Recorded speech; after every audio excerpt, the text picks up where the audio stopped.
Welcome back to the Highlight Your Healing podcast. I'm your host, Shannon Roane, grief coach and founder of Highlight Your Healing and J&J Journals. Today marks the beginning of season 3, and I'm excited to open this new chapter with our very first guest. This season is centered around shared stories and real conversations with women who have navigated loss, identity shifts, and life-altering experiences, and are now using what they've learned to make an impact. Today's conversation focuses on grief, resilience, advocacy, and what it means to turn pain into purpose. And today, I'm joined by Rachell Dumas, a nurse, tech innovator, and maternal health advocate who will be sharing her journey through recurrent pregnancy loss, medical dismissal, and the emotional and physical challenges she endured before welcoming her baby boy. Her story highlights not only the personal weight of pregnancy losses, but also the importance of advocacy within the healthcare system. And today, she's using her experience to support other families through her nonprofit and her work in maternal health innovation. Rachell, thank you so much for being here. Thank you for having me, Shannon. I would just love for you to start by introducing yourself and telling us a little more about who you are and your walk through your own journey. Goodness, that's a heavy question. Well, my name is Rachell Dumas. I am the founder of Herd and also a Light After 9, which I'm sure we'll get to a little later on.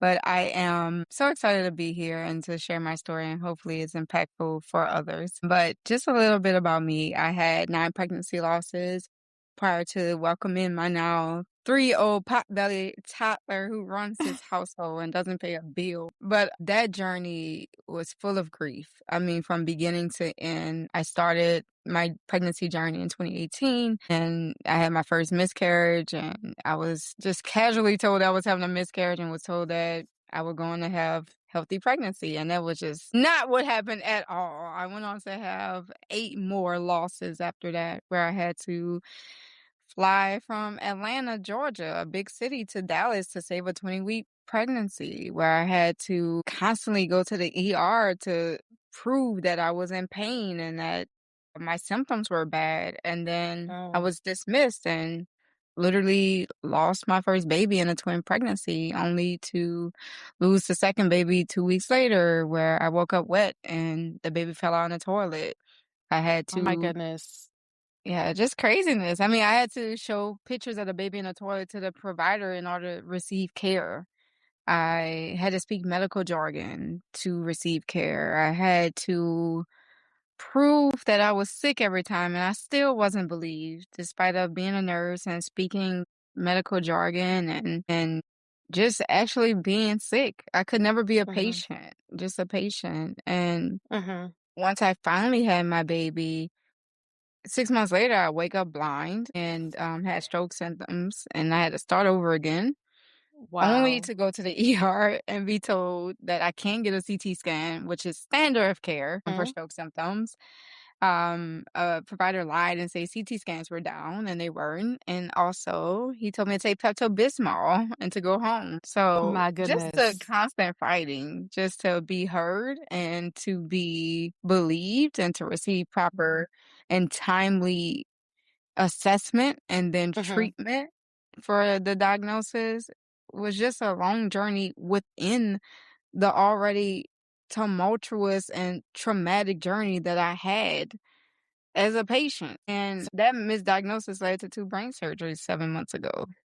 You know the medical jargon. Some of us, like myself, I don't, right? So when you show up to a hospital and, you know what questions to ask.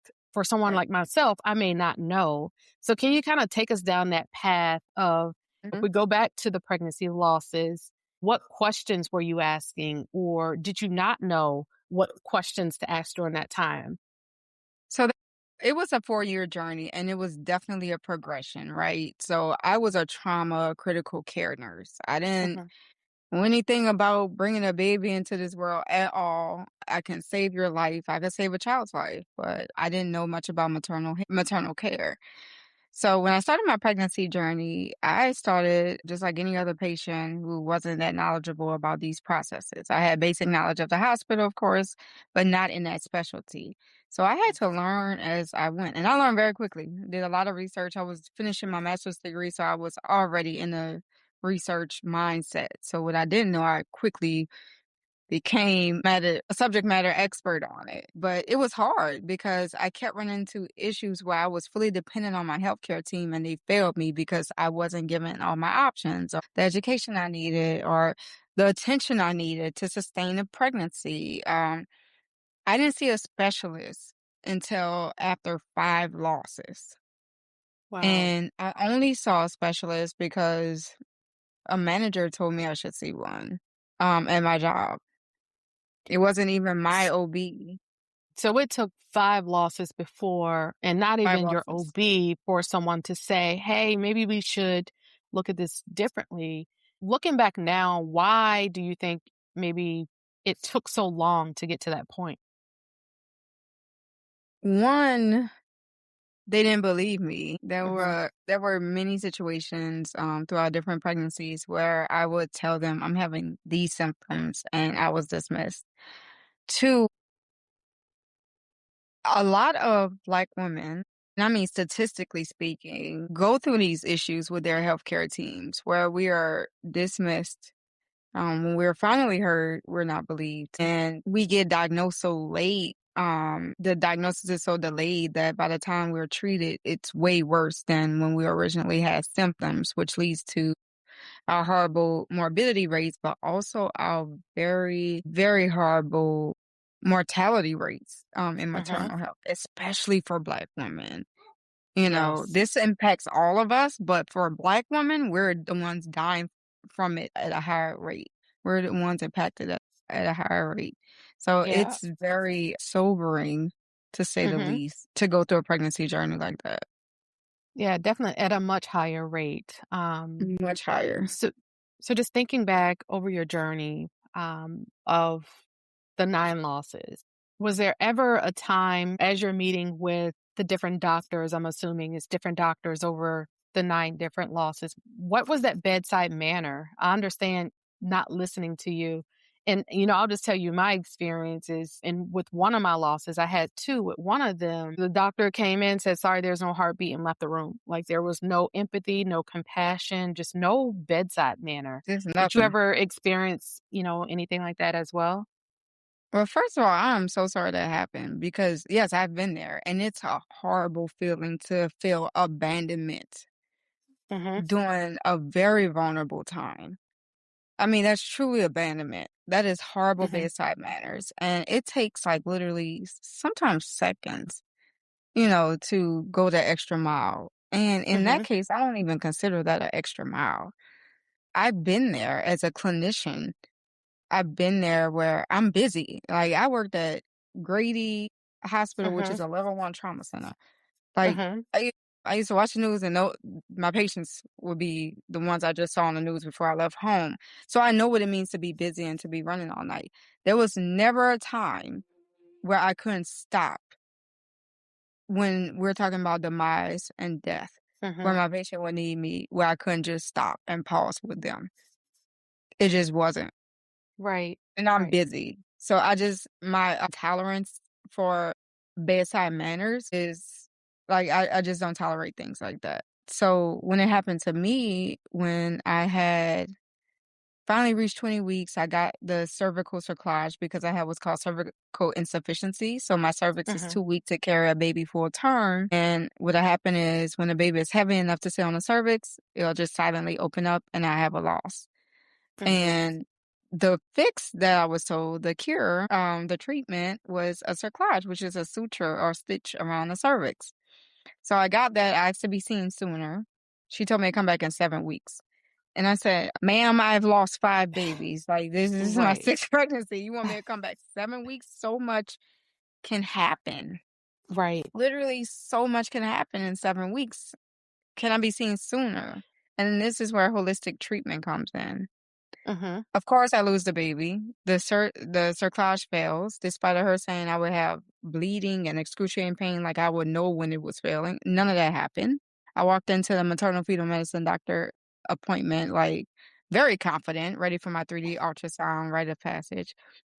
the ultrasound tech walks out mid-ultrasound, and the maternal fetal medicine doctor walks in, and she says, "Your cerclage failed. You can go and deliver your baby." Casually. Like a healthy, Oh my bouncing baby goodness. boy, Right. just casually.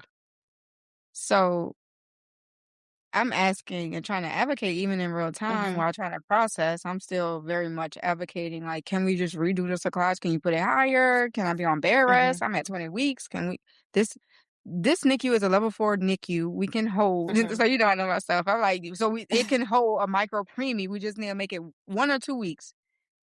No, you could go and deliver. I'll call ahead. Like casually. Just completely dismissing any and everything that you're saying. So at this time, and I guess not that it even mattered, right? Because at this time you're a patient, not Right. Rachel, the nurse, right? Right. Did they know at that time that you're like one of them, so to speak? Or did that just not matter to them? I cannot remember if my doctor knew I was a nurse. I wanna say she did, just because of how I talked. I never Mhm. go into a doctor's appointment like, "I'm a nurse," because I Right. want to so desperately just be a patient. I've always Right. wanted to be a patient.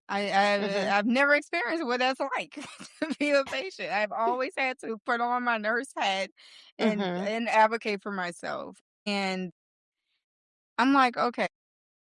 Well, I've done the research, but honestly, Shannon, it doesn't matter, which we know that. Like Right. all the Right. degrees, the money you make, your age, Mhm. it doesn't matter. I will say it does matter because Black women, if we're Black, we're gonna get the worst of it. That's when it does Mhm. matter. So I'm inclined to say that bias plays a big part in it. So there's that. Absolutely. So can you walk us through the journey where now you have a healthy baby boy, your rainbow baby? So, I had to get another surge. I had to literally fly from Atlanta to Dallas to try to save that 20-week pregnancy. That was the longest I've ever been pregnant, so I'm like, Mhm. "The baby is healthy, nothing's wrong with the baby." I feel like essentially, I felt like I was killing my child if I gave up. Like, I Mhm. really felt that way, so I was like, "No, I gotta fight," whatever that looks like, Right. and that looked like traveling to Dallas with a baby falling on my vagina, My and goodness. working with and telling the stewardess on American Airlines, "Hey, it's a baby that might fall out, but get us to Dallas. Do not land this plane." Like, I would make a scene. Like, "We need to Right. get to Get Dallas." I need to get there, right? Yeah, we don't I'm just telling don't kick me off the plane. I'm just telling you what it is, just in Yeah. case we gotta land. But it looked Mhm. like going to Dallas and getting surgery to get the cerclage redone, and the surgery taking 8 hours instead of 3, and my cervix being irritated, and then going into labor for 30 hours, and, Mhm. being full of grief and fear during that time, hoping that Mhm. they could stop the contractions, and, it not working, the medicine not working, Mhm. and then having to deliver, and then having to have my baby be buried at the hospital or cremated and then buried Mm. in the hospital garden, and having to grieve that and still Mhm. trying, and having to go back to Dallas to get a transabdominal, a different type of cerclage that I wasn't even told about that could have Wow. completely changed the trajectory of my pregnancy journey and possibly had only been 6 losses instead of 9, Mhm. It meant that finally when I had a baby that I couldn't even bond with him because who knew if he was gonna stay or not? Because in my mind, Right. every other baby left, so what would make this baby different? You know? Wow.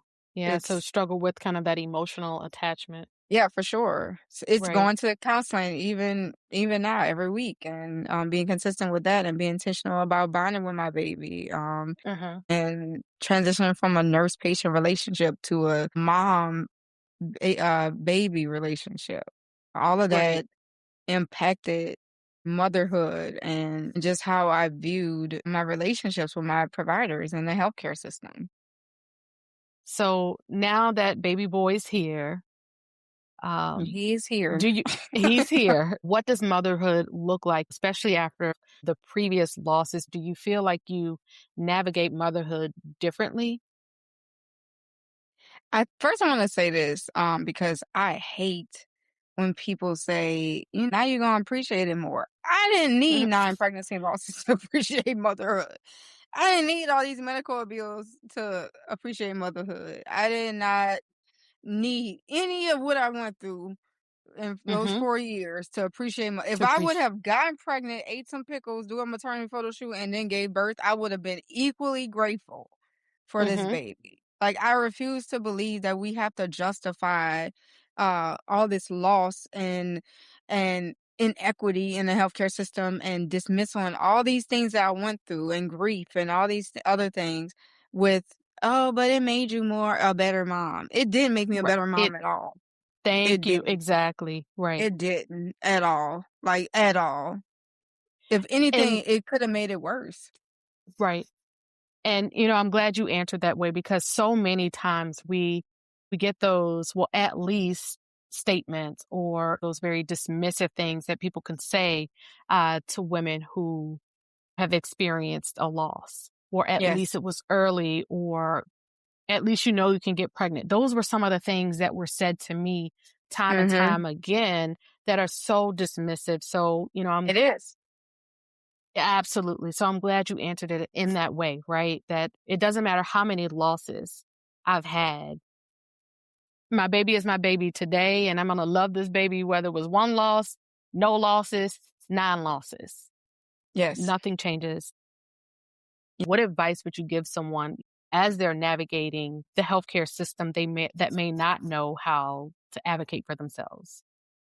Well, one, address your mental health as early as possible. I really, really push and impress upon people to do a preconception because you just don't Mhm. know. Even if you have a cookie cutter pregnancy, Mhm. pregnancy just changes everything. You, your Yes. body, your mental health, your marriage, just Mhm. your friendships.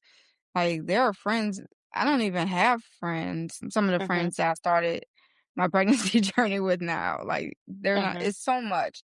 So I wanna address that so you can be as efficient and present as possible, whatever that looks like for Right. you. Right. 2, as far as advocacy, make sure if you can vet your healthcare team and be unapologetic about cutting them off. Like, Mhm. there are really providers out here that do practice with bias and do think Black people don't experience pain or certain symptoms like they're reporting, and they don't believe really Mhm. be unapologetic about who is on your maternal health team and cut it off, leave, switch over the paperwork, do the annoying thing where you switch the paperwork. I wish I would have, I could have potentially saved myself some losses if I would have done that, Right. and I know it's Absolutely difficult. agree. Yeah, Yeah. no, I 100% agree with that. Get a second opinion. For Mhm. myself, after the first loss, I was like, okay, well, I don't know what this doctor was doing, didn't tell me, did tell me, Yeah. but I need to find Yeah. somebody else. And for me, on the Mhm. day where I was at the hospital, they couldn't even get in touch with her. So it was somebody else, another doctor that came over, and I ended up switching and going over there. But get a second opinion, find somebody else. If you don't agree with what it is that they're saying, they're telling you, get a second opinion. So just kind of going back, I know you touched on it a little bit about therapy. What are maybe some other things that helped you mentally and emotionally during that time that you were going through your losses?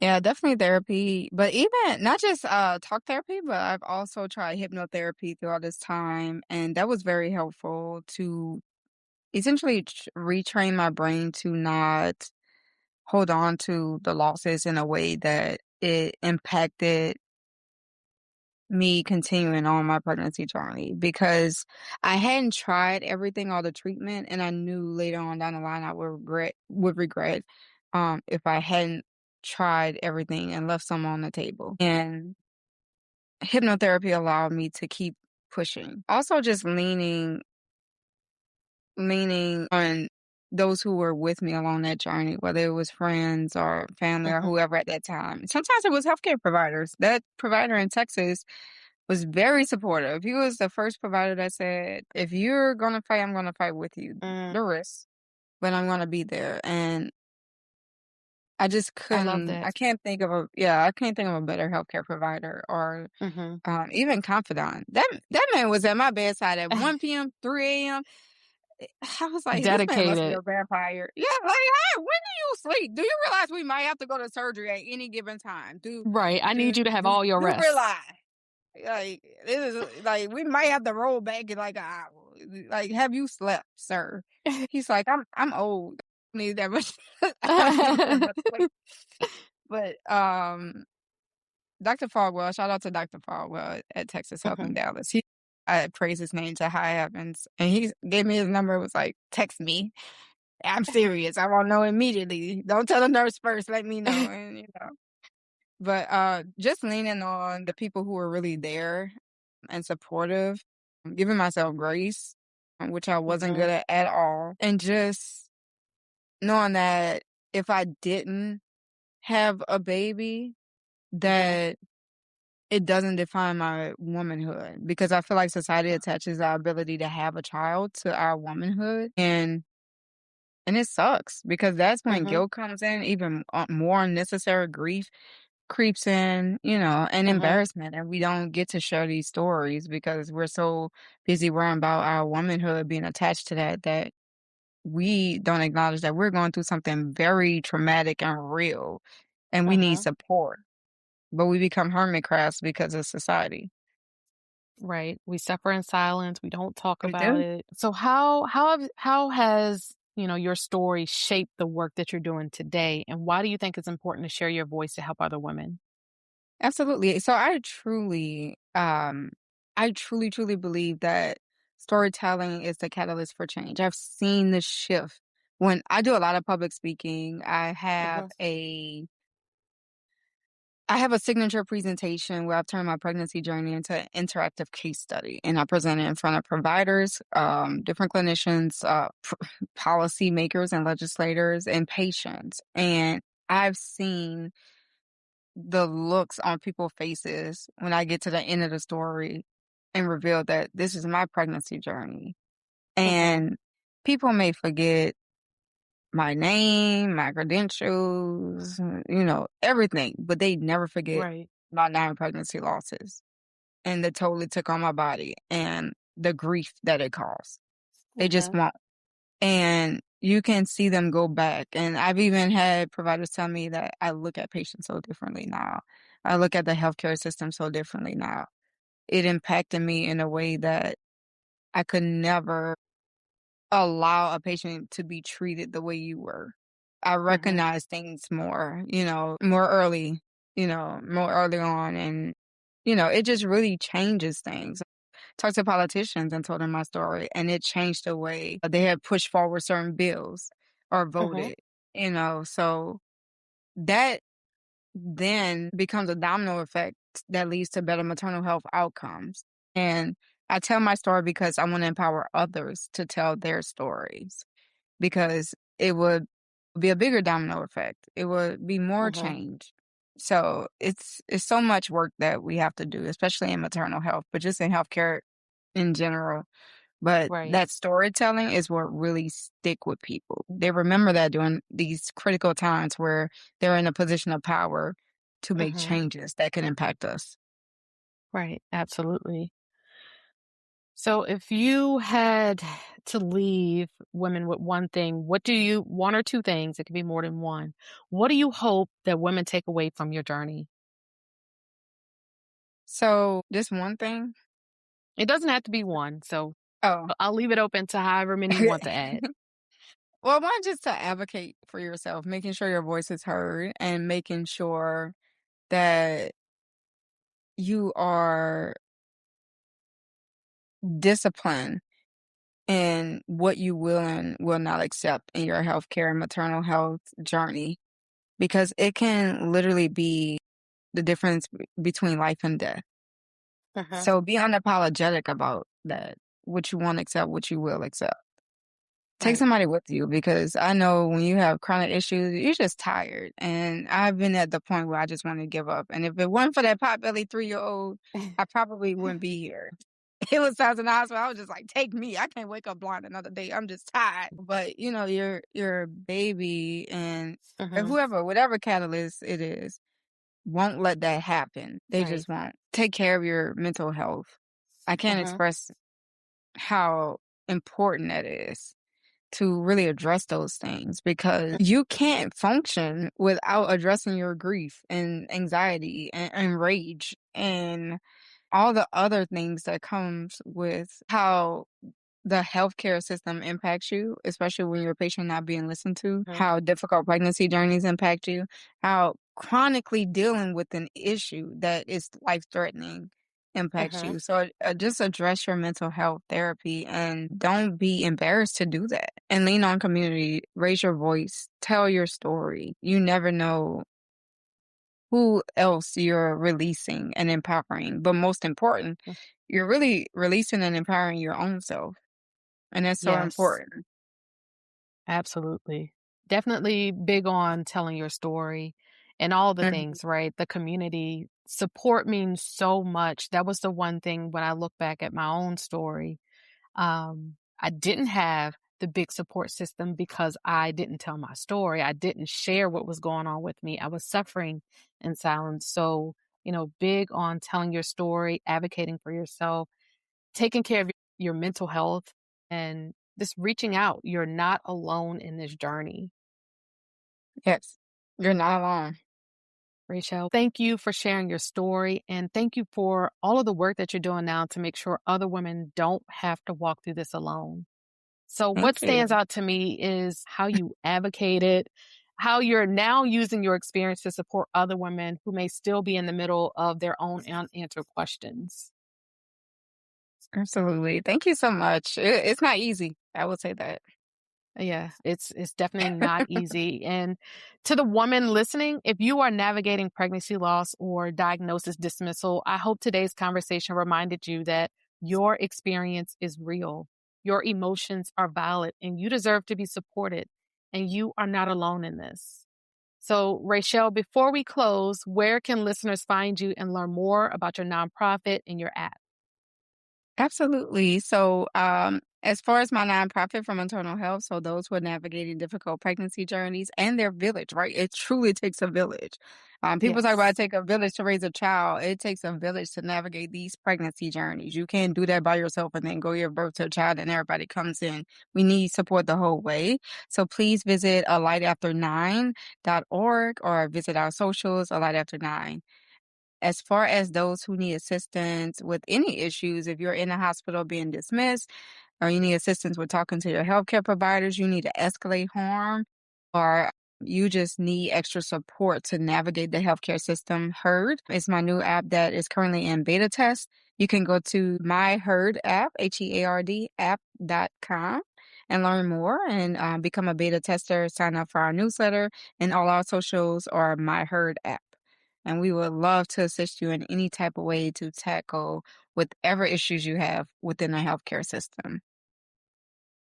I love it. And all of Rachel's information will be listed in the show notes. So you can go out there, find where she is, and be a beta tester for her app. Find her in her nonprofit, A Light After Nine. So all of her information will be in the show notes. Thank you again for being here and for trusting this space with your story. And to our listeners, if today's episode resonated with you, share it with someone who needs to hear it. Leave a review so this conversation can reach another woman searching for support. I'll talk to you soon.